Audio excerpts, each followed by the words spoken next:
2024 واحدة من السنين اللي غابت فيها العناوين الضخمة والمنتظرة، وشفنا فيها مجموعة من التأجيلات وبدون أسباب مقنعة. لكن ده ما يمنعش إن في ألعاب حجزت لنفسها مكان واستغلت الفرصة وعوضت الفراغ ده، وكان بينهم تجارب استثنائية مش ممكن تتنسي. في الفيديو ده هشارككم أفضل ألعاب 2024، والترتيب في القائمة دي هيكون تنازلي للأفضل وحسب تقييم اللاعبين على موقع ميتا كريتيك وقت تسجيل الفيديو ده. من غير كلام كتير وبدون ما اطول عليكم، قبل ما نبدا ما تنسوش ندعي لكل اخواتنا في جميع انحاء الوطن العربي ان ربنا يثبتهم وينصرهم، وما تنسوش المقاطعه وفكروا غيركم. اعزائي الجيمرز في كل مكان، اهلا بيكم. انا اسلام وده مش جيمنج.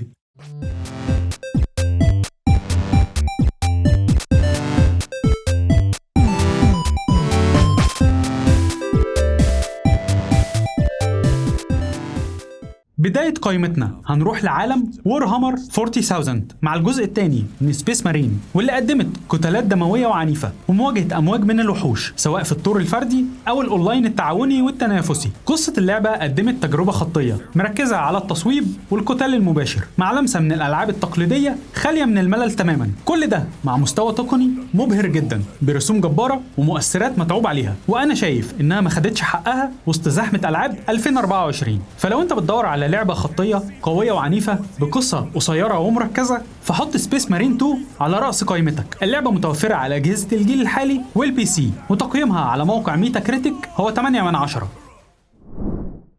مفيش أدنى شك إن واحدة من أقوى ألعاب 2024 واللي كانت منتظرة بكل تأكيد هي لعبة المطور الصيني جيم ساينس، والكلام هنا على لعبة بلاك ميس ووكونج اللي كتير كان شايف إنها تستحق لعبة السنة. اللعبة قدمت قصة من الأدب الصيني بعنوان رحلة إلى الغرب، وأخدت سنين طويلة في تطويرها وعانت من تأجيلات متتالية. اللعبة قدمت أسلوب لعب ممتع وحماسي ومتقن لأعلى مستوى، وأكتر من 80 زعيم مختلف في عالم شبه مفتوح مليان تفاصيل ورسومات واستغلال كامل لقوة محرك الأنريل 5. اللعبة زاد الحماس عليها مع كل عرض جديد، وكانت قد التوقعات ونالت إعجاب اللاعبين والنقاد. وأعتقد إنها بداية حقيقية للاستوديوهات الصينية اللي واضح إنهم داخلين الصناعة وبقوة. اللعبة متوفرة على أجهزة بلاي ستيشن 5 والبي سي، وتقييمها هو 8.2 من 10. واحدة من التجارب المظلومة في 2024 واللي ما ترشحتش لأي جايزة في حفل جوائز لعبة السنة نظرا لإصدارها في شهر ديسمبر، لعبة إنديانا جونز أند ذا جريت سيركل، واللي قصتها مأخوذة من أفلام إنديانا جونز الغنية عن التعريف، وقدمت منظور الشخص الأول نظرا لأن المطورين خافوا إنها تتقارن بألعاب زي توم برايدر وأنشارتد. اللعبة بتاخدك في رحلة حول العالم لاستكشاف كنوز أسطورية وحمايتها من اللصوص، كل ده في مغامرة مثيرة جدا مع دعم للغة العربية من حيث ترجمة الحوارات والقوائم. وكانت حصرية مؤقتة على أجهزة الإكس بوكس والبي سي، وهنشوفها قريب على البلاي ستيشن 5 في 2025، وتقييمها على ميتا كريتيك هو 8.4 من 10.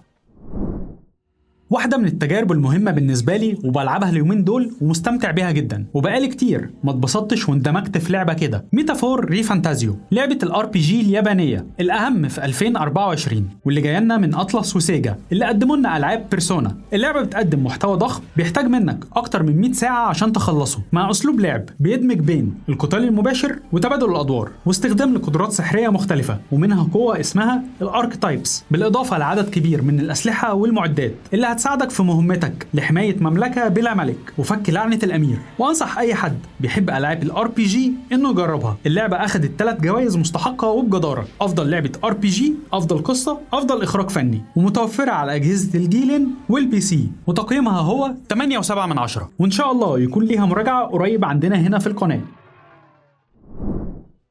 تجربة تانية كانت مهمة بالنسبة لي في 2024 وهي بكل تأكيد فاينل فانتاسي 7 ريبيرث، ولأني بعتبر نفسي محظوظ جدا لأن لعبت الجزء الأول منها واستكمال لرحلة كلاود ورفاقه ومواجهة عدوهم الأسطوري سيفيروس في محاولة لإنقاذ الكوكب، مع إعادة تقديم للقصة وتغيير أسلوب اللعب اللي بيجمع بين التخطيط والإدارة والهاك اند سلاش في عالم شبه مفتوح مليان مهمات وأنشطة مختلفة، كل ده مع تحسينات قوية على الرسومات والمؤثرات وكمان القوائم. اللعبة ترشحت لأكتر من جايزة منهم لعبة السنة وكانت تستحقها بكل تأكيد، بالإضافة إنها فازت بجائزة أفضل موسيقى. اللعبة متوفرة على أجهزة البلاي ستيشن 5 وجاية على البي سي في 23 يناير 2025، وتقييمها على ميتا كريتيك هو 8.9 من 10.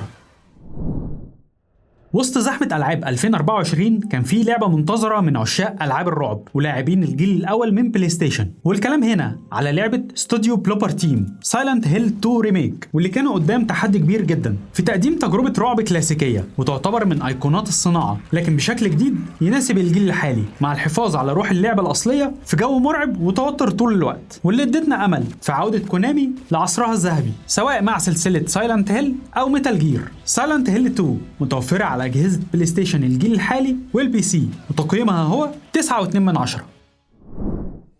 قبل ما ننهي قائمتنا في كام عنوان جديرين بالذكر ولو على السريع ويستحقوا إننا نتكلم عنهم: Prince of Persia: The Lost Crown،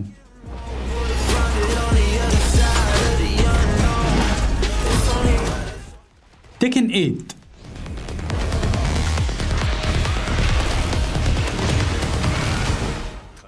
كينيتسوجامي: Path of the Goddess،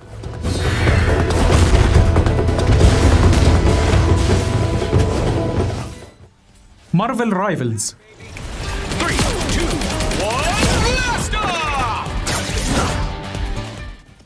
كول اوف ديوتي بلاك اوبس 6،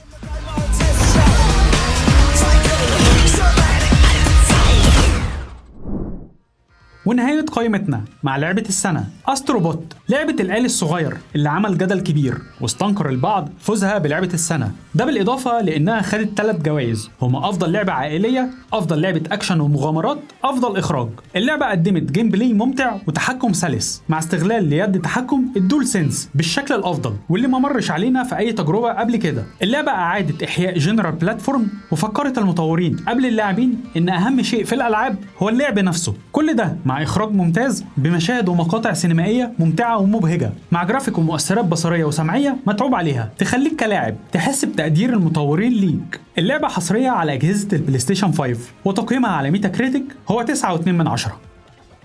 دي كانت قائمتي لأفضل ألعاب 2024. بالنسبة لي التجارب الأهم هي ميتافور ري فانتازيو وفاينل فانتازي 7 ريبيرس. يا ترى انتم ايه اللعبة الأفضل بالنسبة لكم في 2024؟ وايه هي الألعاب التانية اللي ما ذكرناهاش في القائمة دي؟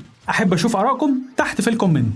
وكالعادة ما تنسيش وما تنساش لو عجبك الفيديو اعمل لايك ما تبخلش، واشترك في القناة ما تخافش، وفعل جرس التنبيهات لو حابب تشوفني تاني. أشوفكم الحلقة الجاية، وكل حلقة دايما يا رب مبسوطين، وكل سنة وانتم طيبين. مع السلامة.